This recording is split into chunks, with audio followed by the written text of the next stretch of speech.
I feel like you guys have a better understanding, and also our career lengths kind of go in different directions. When you think about college level, I mean, they just got to the point where they can get like NIL deals and stuff like that.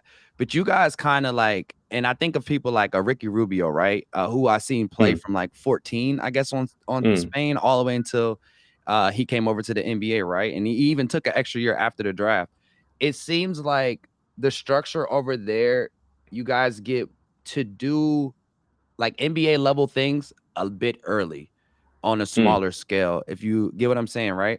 Um, and I find that really interesting because like you guys get to travel the world, you guys get to move around a lot and stuff. Like I've watched a multitude of players come from that side. Like Giannis is another one who came through Greece, and you got Luca and a bunch of other guys that came through those programs.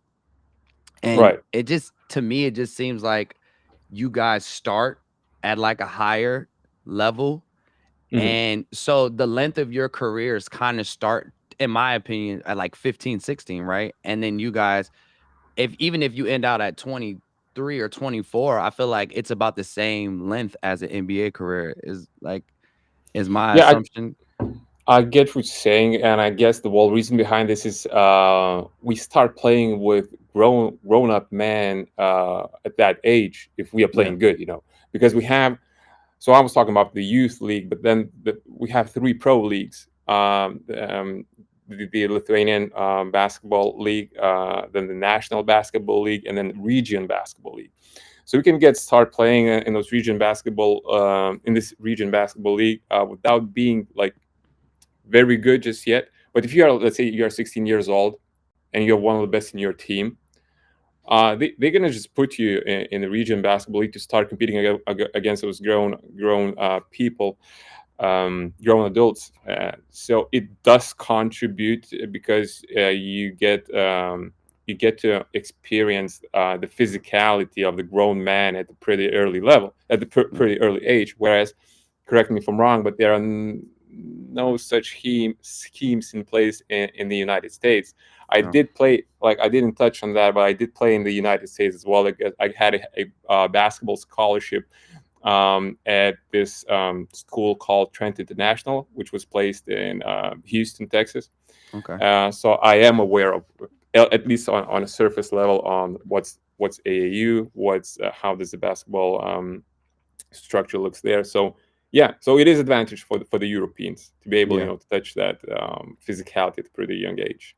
Yeah, and I think it translates well to the NBA, and it's why kind of when you see European players come over, they tend to do a lot better because they've literally been playing with 30-year-olds and 20 Mm, late 20-year-olds, right?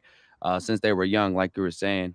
And then you see guys come over like Luca or, anybody from over there, and they just kill it. And honestly feel like you said, it's advantage for you guys. And something I feel like the America and the NBA should probably do a little better on. I mean, hey, for right now, it's working for you guys, so keep doing it, right?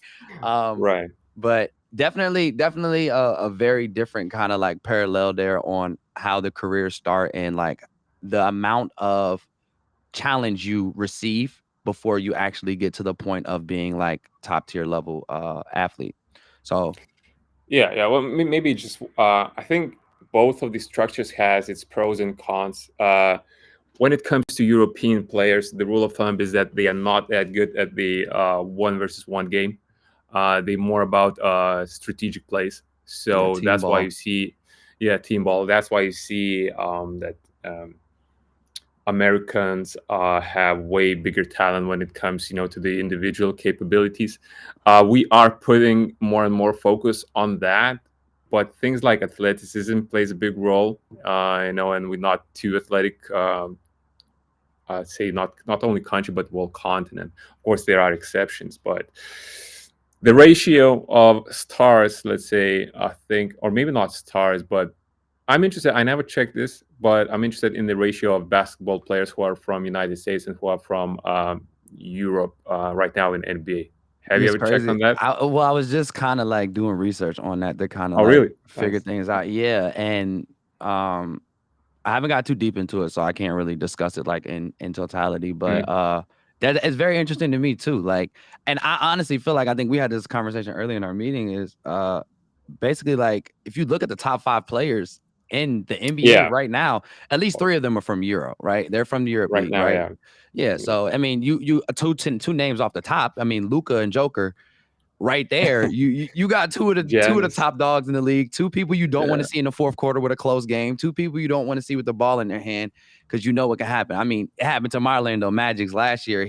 Joker. I'm like, we're winning this. Joker comes down, hits the 3-pointer. So the I definitely want to see. I would say that as far as like top tier players, it's probably not as much as the NBA side, but as far as like representation and totality, you guys are killing it. And then you got some real, like I said, you got some guys that's really spearheading, getting more out there. And I don't know for sure. Like, do you know of like these guys like giving back to? I know like Sabonis, which is a legend from you guys, Arvadis. I think I said that right. Did I screw that up? Arvidas, you did screw that Arvidas. Like, all up. right, listen, Courtside No, Culture you're fans, good. listen. I'm learning Lithuanian. We're working on it, okay? So when it comes to these Good. names, I might screw them up, but I'm learning. I promise. I don't mean to offend anybody, but you got guys like Sabonis, who went and became a legend in the NBA. You had 7'4", if I'm not mistaken, and was just electric. I mean, he was like Dirk Nowitzki, but just bigger, right? Just a lot more stockier, Yeah. and he came back and kind of started up some initiatives to kind of help you guys get basketball flowing and stuff like that. Is that like a thing in Euro in general?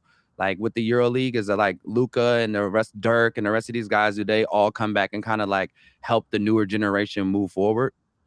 Mhm.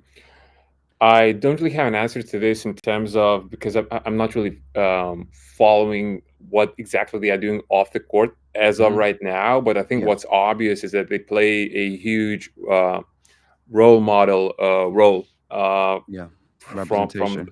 from the inspiration point of view. Um, but it's always like that everywhere. I mean, Sabonis was a huge part of why so many Lithuanians even started to try basketball. Yeah, And I have no doubt that Luka has a huge impact on Slovenia. The Joker has a huge impact on Serbia. I mean, Serbia is crazy about basketball. I mean, 1,000%. those guys are nuts in a good way. Yeah, I'm not sure. I believe that the majority of those basketball players doing a lot once they are finished with their career. I know that Pau Gasol is doing a lot. Luis Cole is doing a lot. I guess that's when they have more things with more time on their hands to do things like that. But when it comes to right now, I think the inspirational role is a huge one, and it's enough as of right now. And I have no doubts that they're gonna deliver even more after they're gonna finish their careers. yeah. And and just before we move on from Sabonis, how big of an impact do you think? I mean, I myself, I feel like it's huge. Like I followed this story and then the whole thing with like him not being able to play due to the USSR stuff and a Yeah. bunch of other stuff. Like how impactful was that to Lithuania? Like were you alive for this or this is like post you?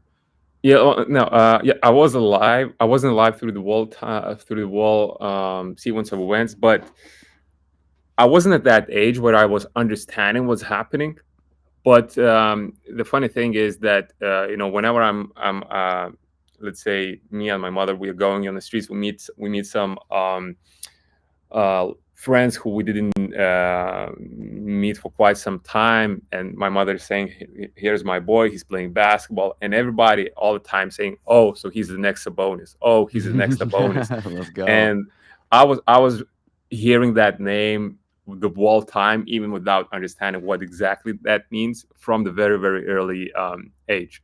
Yeah. So that, I mean, and I can bet you that there is no Lithuanian who does know this name. So it definitely played a big role. It didn't play that like specific on me, but it played on the world culture.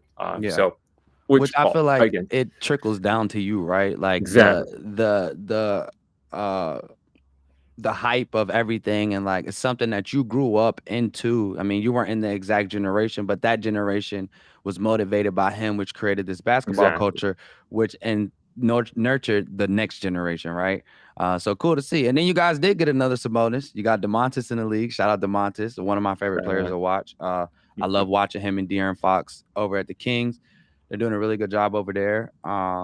Really nice contender in the West. So it's dope to see. You guys got another Sabonis in the league. What's the third one gonna be like, man? I'm scared. You guys, every time you see a Sabonis, they're kicking butt. So is so this like is that a common name out there? I'm sorry to cut you off.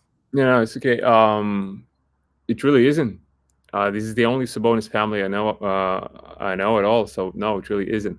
I mean, when it comes to NBA, outside of Sabonis, we also have JV playing for New Orleans Yep, Hornets. yep. Oh, my bad, And not the New Orleans Hornets. They changed the name, he's Pelicans. New Orleans Pelicans, yeah.